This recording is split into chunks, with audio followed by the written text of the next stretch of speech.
BFM Business. L'actualité des entreprises pour la croissance. Le défi ETI. Fabrice Lundi. Bonjour à tous, c'est l'un de vos rendez-vous de 2017 sur BFM Business, à la télé, à la radio. Ces ETI, ces entreprises de taille intermédiaire, elles viennent nous donner des recettes d'optimisme, des recettes pour gagner. Oui, il faut qu'il y ait davantage de PME, il faut que nos PME grossissent. Et pour ça, écoutons ce que les ETI ont à nous dire. Vous êtes prêts? C'est parti pour le défi ETI.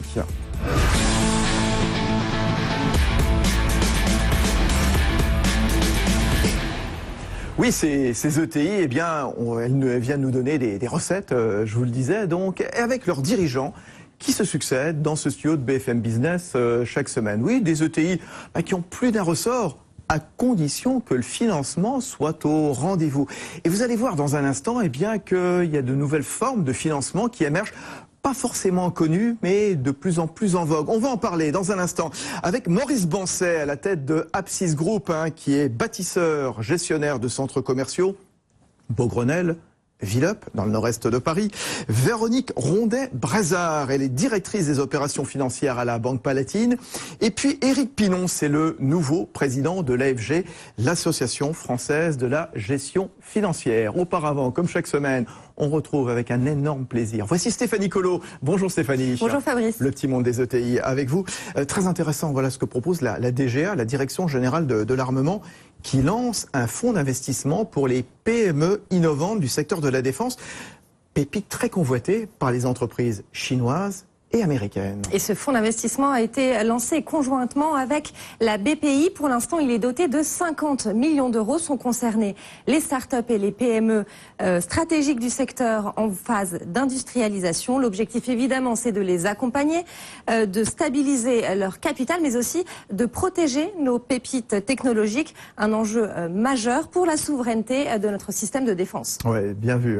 Stéphanie, on en parle régulièrement sur BFM Business. Le gouvernement qui veut revoir le compte pénibilité, oui, à la grande satisfaction du patronat. Oui, le compte pénibilité est soutenu par exemple par la CFDT, mais il est très critiqué par les chefs d'entreprise qui y voient une usine à gaz depuis sa mise en place il y a 2 ans. Il aurait permis aux salariés du privé d'exposer à au moins un des 10 facteurs de pénibilité, de cumuler des points pour par exemple partir à la retraite plus tôt. Le chef de l'État donc veut que les critères soient renégociés avec les partenaires sociaux. Le dispositif devrait être simplifié et intégré dans le cadre de la nouvelle réforme des retraites début 2018. Voilà, il est donc mis entre parenthèses pour l'instant. On va terminer avec le gouvernement qui intensifie sa lutte contre la cybercriminalité. Il vient de créer un annuaire en ligne des professionnels bien utile. Et cet annuaire, vous pouvez le retrouver sur le site cybermalveillance.gouv.fr. L'idée, c'est de trouver une entreprise de cybersécurité comme on trouve un plombier. Cet annuaire est destiné aux particuliers et aux entreprises. Alors, qu'est-ce qu'on y trouve? On y trouve des conseils et les bonnes pratiques pour limiter les atteintes informatiques. Pour l'instant, le site est disponible uniquement dans la région Hauts-de-France, mais il devrait être élargi en octobre prochain. Voilà, initiative de l'Agence nationale de sécurité, c'est l'ANSSI. Voilà, bien utile pour les PME parfois désarmées. Merci Stéphanie Colo, qu'on va retrouver tout de suite avec ce gros plan sur Apsys Group, et juste après son président Maurice Bancet. Si on doit simplifier, Apsys, c'est du centre commercial pour urbain. L'exemple le plus connu, c'est Beaugrenelle, dans le 15e arrondissement de Paris. 20 millions de visiteurs par an. Il n'est pas le seul, puisqu'en 20 ans, le groupe a créé en France et en Pologne une trentaine de centres de commerce et de loisirs, où on trouve à la fois magasins, restaurants, cinéma, bowling, simulateurs de vol, conciergerie, garde d'enfants. Oui, c'est aussi l'autre point fort, ce mélange entre activités ludiques, lieux de promenade, espaces verts, tout en faisant ses courses. Mais puisqu'on vous parle de ville, l'autre carte que veut brandir Apsys, c'est la rénovation urbaine en faisant appel à des architectes reconnus comme Jean-Paul Viguier ou Édouard François, pionniers de l'architecture verte. En Pologne, c'est le cas de Manufaktura, à la fois centre commercial, artistique et culturel, créé il y a 10 ans dans une ancienne usine textile abandonnée.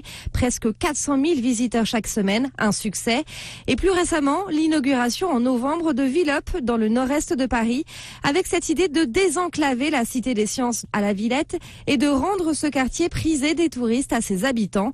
C'est là qu'on trouve cette soufflerie géante qui vous projette à 25 mètres de hauteur, sensation garantie. Mais pour l'instant, Villup peine encore à décoller. Dans le caddie de Maurice Bancet, on attend prochainement à Metz le centre Muse qui mêlera équipement de la maison et loisirs. Il sera au cœur du nouveau quartier de l'amphithéâtre, à 2 pas du centre historique en face du centre Pompidou. Le centre Style à l'entrée de la ville de Saint-Étienne et non loin de Grenoble, ce sont les anciennes usines Nerpic qui renaîtront en 2019 au milieu d'une coulée verte. C'est formidable, hein, Maurice Bancet, là, ce que vient de nous expliquer, nous raconter Stéphanie Collot. À quoi ça ressemble un centre commercial en 2017 ? Tiens, le terme centre commercial, vous validez toujours ou pas ? Plus du tout. Plus du tout. Hein. Des centres commerciaux qui ne sont plus des centres commerciaux, parce que dans l'imaginaire, si vous voulez, du consommateur, en tout cas en France, un centre commercial, c'est le côté un peu boîte en périphérie, avec une galerie marchande où on pousse son caddie. Voilà, tout ça c'est complètement révolu. Ouais. C'est oublié. Alors, comment se porte le commerce donc en ce printemps, cette fin de printemps, quasiment début d'été, puisqu'on est mi-juin donc 2017, dans ces espaces de loisirs et de commerce? Écoutez, dans tous les espaces de loisirs et de commerce de nouvelle génération, c'est-à-dire les nouveaux projets, ceux qui répondent aujourd'hui aux attentes des consommateurs, globalement ça va bien. C'est pas l'euphorie, bien évidemment. On était dans une période économique difficile et dans une période préélectorale qui est généralement pas favorable au commerce, mais pour autant, voilà, ça c'est plutôt pas mal passé, et là on sent depuis les élections une vraie reprise de la consommation. Voilà, en plein week-end électoral, des législatives aussi, quand c'est fini, ça recommence, hein, comme on dit. Juste un mot, et puis on va parler du financement. On reviendra aussi sur les nouvelles tendances de commerce. Je crois que vous nous parliez du digital, c'est fondamental. Juste un mot, Stéphanie nous disait, début un peu poussif pour Villup, porte de la Villette, hein, qu'est-ce qui se passe? Trop bobo un peu, non? Bon. Non, je crois, il y a plusieurs explications. D'abord, c'est un projet essentiellement loisir, majoritairement loisir. Et on a vu cette soufflerie formidable. Voilà. Les projets loisirs ont plus de mal, si vous voulez, ont plus besoin de temps pour décoller. Le deuxième phénomène, c'est que la Cité des Sciences et de l'Industrie vit depuis 50 ans en ignorant sa zone primaire. Et donc tout le travail de Villup, c'est de faire de la couture sociale, de réconcilier ce bâtiment emblématique de la Cité des Sciences et de l'Industrie avec sa zone primaire. Ça va demander du temps, mais on va y arriver. Bon. Et enfin, le troisième sujet, si vous me permettez, c'est que le parc de la Villette est plutôt fréquenté à partir de maintenant, c'est-à-dire au printemps-été, qu'en plein hiver, à l'époque où nous avions ouvert le projet. Oui, en effet, fin 2016. Alors, sans financement, on vous le répète, hein, chaque semaine dans ce défi ETI, on n'est rien, on ne peut rien envisager. Alors, bien sûr, il y a les banques, bien sûr, il y a la PPI, bien sûr, il y a quelques généreux business angels. Mais est-ce que ça suffit, hein? Bon, on connaît les modes de financement classiques, mais ce qu'on remarque, hein, Véronique Rondet-Brézard, dans la Banque Palatine, c'est que le financement des entreprises, il est de plus en plus opéré par de la dette privée, par des sociétés de gestion qui prennent une part croissante dans le financement de l'économie. Alors, de quoi parle-t-on exactement? Qu'est-ce qu'on entend par ces nouveaux modes de financement?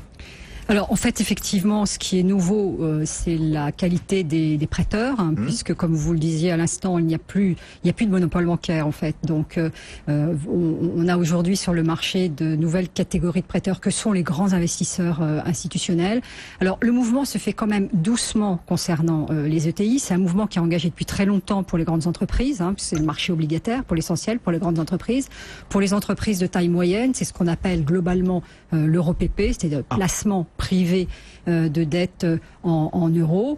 C'est donc aujourd'hui en volume, si vous voulez, sur les ETI, c'est 4 milliards d'euros. Mais moi, en France, qu'on peut comparer aux 800 milliards d'euros de crédit bancaire. Donc, mais aussi petite part, mais voilà, qui grossit. Voilà. Qui grossit, qui va s'installer tout à fait durablement dans le paysage du financement de l'économie. Ça fait un peu plus de 3 ans que le phénomène a explosé. Hein. La France est le deuxième marché, ce qu'on appelle le direct lending en Europe, derrière le Royaume-Uni, donc 4 milliards d'euros en France, hein, avec la réglementation qui évolue, avec toujours plus de possibilités. Éric Pinon, nouveau président de l'AFG, puisque vous avez été élu dans les dernières heures du mois de mai, hein, ça vient d'où? Ça vient d'Allemagne, avec ce qu'on appelle le Schuldschein, le contrat de crédit, littéralement billet à ordre. placement privé né il y a longtemps, hein, 19e siècle. Hein. Oui, c'est un sujet très long, comme ça a été dit juste avant et vous l'avez rappelé. C'est une décision pour ce qui concerne l'EuroPP ou pour le mode de financement de deleveraging, comme on dit dans le jargon, c'est-à-dire de désinvestissement direct du monde bancaire grâce à des réglementations. Je dis grâce, les banquiers diraient pas ça, mais moi je dis grâce à des réglementations, on pousse l'investissement à être détenu par des personnes physiques ou par des personnes institutionnelles. Et je crois que c'est la novation, c'est-à-dire que demain matin, peut-être la France, avec ses 4 milliards, je rappelle les chiffres, hein, vous parlez de 4 milliards, l'épargne des Français c'est près de 4 000 milliards, j'allais dire 3 800, 4 000 milliards, donc on a du chemin. Mais le point important, et vous rappelez l'Allemagne, c'est de montrer aux PME, et ce qui vient d'être dit par une PME ETI qui en a profité, c'est effectivement de dire, voilà, vous pouvez, monsieur, madame l'investisseur, prendre des risques, entre guillemets, parce que le banquier, la Banque Palatine, parce que l'investisseur que vous êtes aura une société de gestion qui va vous rassurer sur le risque de crédit et de duration, de vie de l'entreprise de monsieur Bancet, entre autres, si on parle de cette entreprise qui a, je crois, déjà émis pas mal d'actifs. On va y revenir. On a ça en France, hein, on a des produits comme ça qu'on trouve en France. On n'est pas obligé d'aller en Allemagne, Eric Pilon. Alors il faut effectivement faire très attention à croire que tout se passe mieux ailleurs que chez nous. L'herbe est toujours plus verte ailleurs. Effectivement, vous l'avez dit, on a ça en France. Et ce qui est nouveau et peut-être intéressant, c'est de voir que les Français, tant les émetteurs, ce qu'on appelle les originateurs, que les investisseurs, sont en train de se diriger vers les PME. Ce que l'Allemagne a fait très bien avant, et donc arrêtez de croire, une sorte de démocratisation quelque part, c'est plus uniquement les ETI, maintenant exactement. Ça descend. Ça descend. Ouais. C'est plus les grosses sociétés, ça a été dit, c'est plus les ETI, ça descend. Alors qu'est-ce que ça veut dire ça descend? C'est que des sociétés qui font, ça a été mis sur un des bandeaux tout à l'heure, 1,5 milliard de chiffre d'affaires, il y en a beaucoup en France certainement, mais il y en a quand même beaucoup qui font 200, 300 millions de chiffres. Et ces gens-là, il faut qu'on les aide. Et ce qui est intéressant, c'est qu'en les aidant, l'investisseur, nous ferons tout pour l'éduquer, va permettre de créer de l'emploi et de créer du PIB pour notre pays. Alors Maurice Bancet, donc à la tête de Apsis, hein, tous ces centres commerciaux que vous construisez, que vous gérez donc en France et en Pologne, racontez-nous à quel type de financement vous avez recouru. Écoutez, de façon traditionnelle et historique, nous finançons à travers des banquiers dans un financement hypothécaire classique. Classique, voilà. Et donc, si vous voulez, comme font tous les professionnels de l'immobilier. La vraie difficulté pour une entreprise comme la mienne, moi je rappelle que c'est une entreprise familiale, ma famille et moi-même contrôlons 99% du capital. La vraie difficulté, c'était de cumuler les développements au travers de la nécessité de fonds propres.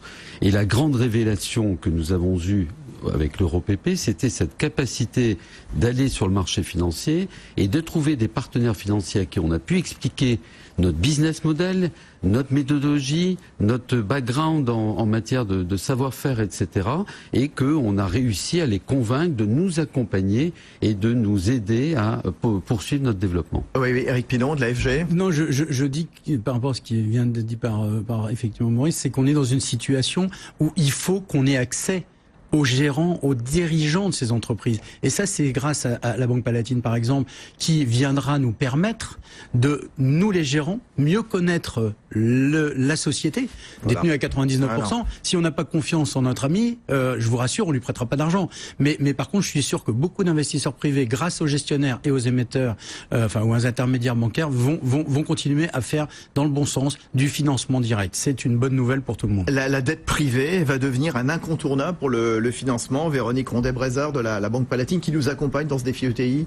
Oui, probablement. Il faut voir qu'elle vient s'intégrer parfaitement finalement dans tous les moyens de financement dont peuvent disposer les entreprises, parce que comme vous l'évoquer, Maurice Bancet, finalement l'EuroPP auquel il a eu recours il y a déjà 2 ans, lui a permis de financer des fonds propres. Ça veut dire qu'en fait, jusqu'à présent, les banques dans les financements de l'immobilier ont des pratiques qui sont les leurs, qui sont éprouvées, mais ont toujours demandé aux émetteurs d'apporter des fonds propres. Et en fait, cette nouvelle catégorie d'investisseurs, elle peut aujourd'hui apporter sous un format de dette, si vous voulez, ces mêmes fonds propres. Donc ça, c'est extrêmement précieux. C'est précieux parce que ça permet aux entreprises de garder le contrôle de leur capital, de leur entreprise, de continuer à croître grâce à cette ressource. Et puis je pense qu'il y a un point qui est très important, c'est que c'est une source de financement qui ne vient pas exclure la ressource bancaire. Voilà, elle vient vraiment la compléter. Et ce que vous disiez à l'instant est très important, c'est-à-dire que en fait les banques dans ces montages d'EuroPP ont un rôle de conseil et d'accompagnement elles viennent faire part de leur connaissance du client pour quelque part rassurer l'investisseur qui lui ne connaît pas l'entreprise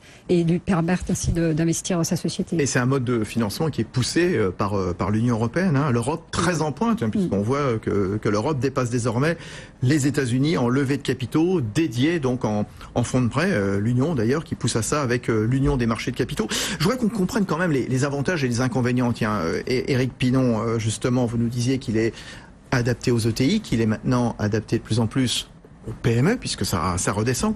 L'avantage pour les entreprises, c'est quoi? C'est plus long, plus souple aussi, quelque part, liquidité des créances, c'est tout ça en même temps? Alors c'est ça, c'est également, comme l'a dit Véronique, la capacité de ne pas être face à un comité de crédit bancaire classique qui s'angoisse du risque qu'elle prend et pas du risque qu'elle va faire prendre, j'insiste sur cette phrase. Moi, toutes les sociétés de gestion que je préside sont soucieuses du risque qu'elle fait prendre aux investisseurs. Et d'ailleurs, parfois, Maurice l'a dit, j'imagine que lui-même serait peut-être acheteur avec des cousins, des cousines de sa société sans pour autant perdre le capital. Sans perdre le capital. Donc, l'autre point important qui n'a pas été évoqué, mais qui est essentiel aujourd'hui, en 2017, c'est que M. Draghi a laissé les taux d'intérêt très bas. Ça durera peut-être, j'espère, moins longtemps qu'au Japon, mais en tout état de cause, assez longtemps. Et c'est l'intérêt pour l'investisseur de reprendre un risque qui va lui permettre, et j'en arrive à votre question de façon très précise, d'avoir enfin une possibilité d'avoir du rendement avec une connaissance de l'investissement.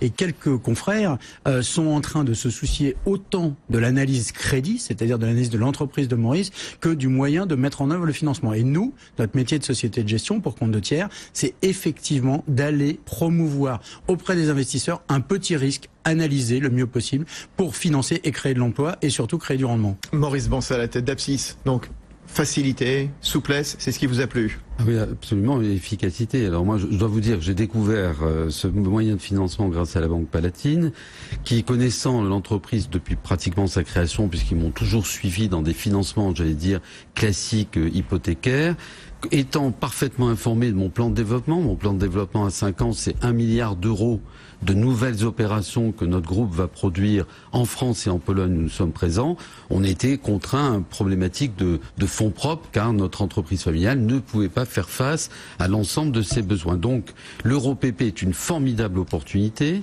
Il y a un alignement total d'intérêts entre les obligataires et l'entreprise concernée. Ça paraît essentiel. On est sur une durée raisonnable puisqu'on est sur une durée de 5 à 7 ans, ce qui permet de donner de la visibilité et de la lisibilité, je veux dire, à un plan de développement. Et tout ceci est extrêmement bénéfique pour les entreprises. Véronique Rondet-Brézard. Oui, juste peut-être un point sur lequel on peut insister dans le caractère complémentaire de ce financement, c'est que la plupart du temps, c'est un financement qui est remboursé in fine. Donc en fait, ça permet vraiment à l'entreprise de consacrer l'intégralité de ses cash flows au financement de sa croissance. Et très clairement, jusqu'à l'EuroPP, c'était pas un mode de financement courant. Enfin, ça se pratiquait pas dans les banques. Donc c'est là où c'est extrêmement positif et favorable. Éric Pinon, nouveau président de l'AFG, comment accélérer, comment davantage d'entreprises peuvent-elles profiter donc de ces financements de marché? Est-ce que le marché évolue suffisamment bien le risque? Est-ce qu'il est suffisamment apprécié? Est-ce que l'expert comptable finalement n'a pas un rôle plus important finalement à jouer pour mieux faire, comment faire connaître analyser finement donc ce que vaut l'entreprise? Vous avez raison. Nous, on a sorti un livre blanc qui est accessible sur le site de l'AFG sur le financement des PME. C'est une cause nationale pour nous parce que c'est et vis-à-vis de celui à qui on va prêter de l'argent, et vis-à-vis de celui qui va investir, et vis-à-vis de celui qui va le comptabiliser par rapport à ce que vous dites, de changer cet état d'esprit. Changer cet état d'esprit, je rappelle des chiffres qui sont intéressants quand même. On ne peut pas ne pas dire ça dans le défi ETI. Aux États-Unis, nous sommes à 60% de financement privé pour 40% de financement bancaire. Nous sommes en France à 80% de financement bancaire pour 20% de financement privé. Donc je ne sais pas si pendant mon mandat de président, comme vous dites gentiment, j'aurai le temps de changer ça. Ce que je souhaite, c'est effectivement de montrer que l'éducation de l'investisseur final fait que si l'analyse crédit est faite par les uns par les autres, et même sur des petites sociétés, et comme l'a dit Véronique, et je crois que c'est un point important, nous sommes dans une détention longue, 5 ans, Maurice l'a dit, et sur 5 ans, il faut absolument que le crédit soit bien analysé, mais grâce à ça, nous aurons seront des gens qui auront placé un meilleur rendement versus ce que je disais sur Monsieur Draghi et la BCE dans le futur. Et c'est quoi, si on devait donner un ou deux inconvénients justement de ces EuroPP, de ce type de financement? L'inconvénient essentiel, surtout pour l'éducation actuelle de l'investisseur, c'est que ce sont des choses qu'il faut détenir long, ce que Véronique a dit tout à l'heure. C'est-à-dire que vous achetez ce papier et vous attendez 5 ans, vous espérez que la société vous remboursera, mais je le rassure, pour ce qui concerne Maurice, il n'y a pas de risque, j'imagine, mais surtout pour toutes celles qu'on traite et qu'on analyse, il n'y a pas de risque. Et ça, c'est le premier inconvénient, ce qu'on appelle la liquidité du placement long. Et le deuxième inconvénient, c'est effectivement de ne pas chercher à avoir une valorisation permanente. Le rendement qui vous est assuré est un rendement qui vous sera servi. Et ça, c'est essentiel pour la culture de l'investisseur. Vous nous disiez, Eric Pinon et Véronique Rondet-Brézard, que ça ne se fait pas contre les banques, hein, bien au contraire, puisque bon, vous y trouvez des partenaires. C'est quoi les grands acteurs de ce marché de dette privée à destination des PME et des ETI? S'il y a des gestionnaires de fonds, des sociétés de gestion, c'est quoi? C'est qui? Alors, les grands acteurs, effectivement, c'est un mode projet. Hein. C'est peut-être dans les quelques rares inconvénients du produit. Il faut bien comprendre pour les entreprises qu'il y a une phase quand même de montage du dossier. Voilà. Et on s'adresse à qui? Voilà. Et voilà. Donc ça prend un petit peu de temps. C'est peut-être le seul inconvénient de mon point de vue. Après, on s'adresse à qui? Alors là, il y a une population extrêmement large d'investisseurs potentiels, puisqu'on va avoir à la fois les grands investisseurs institutionnels qui peuvent venir pour leur propre compte ou qui peuvent venir dans le cadre de la gestion pour compte de tiers. On peut avoir aujourd'hui également des family office, on peut avoir même quelques banques qui viennent sur ces placements privés. Donc ce qui est intéressant aujourd'hui, c'est que ça bouge et ça change un petit peu tous les jours. Et ce qui est très clair, c'est que tous ces investisseurs cherchent du rendement. Et donc ça doit aller dans le sens qui est souhaité, puisque comme ils cherchent du rendement, la seule solution d'en trouver, c'est de descendre un petit peu en taille d'entreprise et en taille d'émission. Voilà. Juste un dernier mot avant qu'on revienne vers les nouvelles tendances du retail, du commerce, donc avec Maurice Bancet à la tête d'Apsis. Dans les autres formes de financement, on parle souvent de crowdfunding, de crowdlending. C'est aussi une nouvelle manière d'emprunter, avec une nouvelle réglementation aussi, plus souple, moins contraignante. Voilà, c'est vrai que la réglementation s'est récemment un petit peu allégée, mais le législateur reste prudent, puisque là on parle plutôt d'épargne publique. C'est ce qui s'oppose à privé, où on parle finalement à des investisseurs avertis et qualifiés. Bon, le crowdlending, c'est très bien, mais aujourd'hui c'est 200 millions d'euros. Et dans ces 200 millions, vous avez un petit tiers où c'est quand même du don pour des privés, quoi. Voilà. Pour des privés. Mais bon, voilà, c'est aussi une initiative de diversification. Juste un tout dernier mot, Eric Pinon, président de sur le l'AFG. crowdlending et comme vous le dites, et le crowdfunding, c'est ce qui vient d'être dit par Véronique, j'insiste, c'est du don. Donc il y a moins d'analyse crédit. Je pense qu'il est nécessaire pour les investisseurs, si on veut les éduquer sur le long, d'être sûr que l'investissement qu'ils font, je dis pas que c'est pas bien le crowdlending ou le fundlending, mais c'est plus à risque que ça ne le serait sur ce qu'on appelle l'EuroPP, sujet que vous avez très bien traité. Oui, grâce à vous, bien entendu. Juste un dernier mot, Maurice Bancet à la tête d'Apsis Group. On parlait des nouvelles formes de commerce. Cap sur le digital. J'étais passionné parce que vous avez mis en place à Poznan, en Pologne, là vous êtes très présent, Poznania, avec vraiment maintenant c'est cap vers le numérique, le digital, mais pour tout, y compris pour essayer des vêtements, des murs de réalité augmentée. Racontez-nous. Écoutez, de façon évidente, si vous voulez, les nouvelles technologies impactent tous les métiers. Notre métier n'échappe pas, bien évidemment, à cette révolution. Et nous avons mis en place une structure qu'on a appelée Apsis Lab, qui est en fait un mélange de compétences et de savoir-faire interne au travers de collaborateurs qu'on a réunis, avec des start-up que nous sommes allés chercher pour réfléchir, si vous voulez, aux nouvelles tendances de consommation. Ce qui est fondamental, pour résumer la situation, c'est que on vit tous en permanence une expérience digitale au travers de nos smartphones, des iPads ou de nos ordinateurs, et que l'essentiel maintenant, c'est de prolonger cette expérience digitale dans le domaine du commerce. Et donc toutes les idées aujourd'hui de créativité et autres le font que cette expérience est poursuivie dans les nouveaux centres commerciaux tels que vous l'avez cité, notamment au travers du dernier projet que nous avons ouvert en Pologne. Et qu'on va découvrir, que ce soit à Saint-Étienne, Grenoble, Metz. Dans tous les nouveaux plans, dans tout notre plan de développement, on intègre cette dimension digitale qu'on appelle l'expérience client, qui est le cœur même de toute notre démarche. Avec notamment l'essai sur place de vêtements commandés en ligne aussi, des galeries d'art, parcours culturels et tout ça de façon virtuelle. C'est formidable. Absolument. Bon, merci beaucoup Maurice Bancet à la tête d'Apsis Group, bâtisseur gestionnaire de centres commerciaux. Beaugrenelle notamment, Villeup, voilà, qui va s'envoler, donc, profitant des beaux jours qui arrivent, bien entendu, avec l'été dans quelques jours. Merci Véronique Rondet-Brézard, directrice des opérations financières à la Banque Palatine, et puis Éric Pinon. Oui, élection présidentielle oblige. C'était aussi l'élection du nouveau président de l'Association française de gestion financière, l'AFG. Merci à vous. C'est pas fini le défi ETI, comme chaque semaine. L'abécédaire ETI avec aujourd'hui, c'est Sébastien Hour, président directeur du groupe Keria, qui nous propose 3 mots: écosystème, capacité d'adaptation et client. BFM Business, le défi ETI, l'abécédaire. La réussite de nos ETI, c'est surtout notre capacité à interagir efficacement avec les startups, qui sont les championnes de l'innovation, mais aussi avec les grands groupes, qui permettent une conquête plus rapide sur le plan international. Nous sommes un élément clé et essentiel de cet écosystème innovant. Réussir sur le long terme, c'est démontrer sa capacité à transformer nos activités et nos business models. J'ai la conviction que nos ETI démontrent chaque jour les plus beaux exemples de transformation et d'adaptation, de par l'inventivité de nos équipes et de par l'efficacité de nos modèles. La réussite d'une ETI, c'est bien évidemment cette capacité à créer de nouvelles solutions pour nos clients. Je suis convaincu que notre taille est l'une de nos principales armes.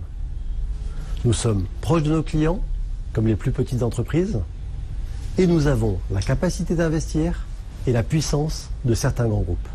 Client, capacité d'adaptation, écosystème, voilà les 3 mots choisis pour son abécédaire ETI de Sébastien Hour, président du directeur du groupe Keria. C'est fini pour le défi ETI. On se retrouve évidemment la semaine prochaine. Gros plan sur l'usine du futur, passionnant également. On va à nouveau parler de digital et on sera notamment avec Jean-Claude Volo, le président de Dedienne Aerospace. BFM Business, le défi ETI, l'actualité des entreprises pour la croissance.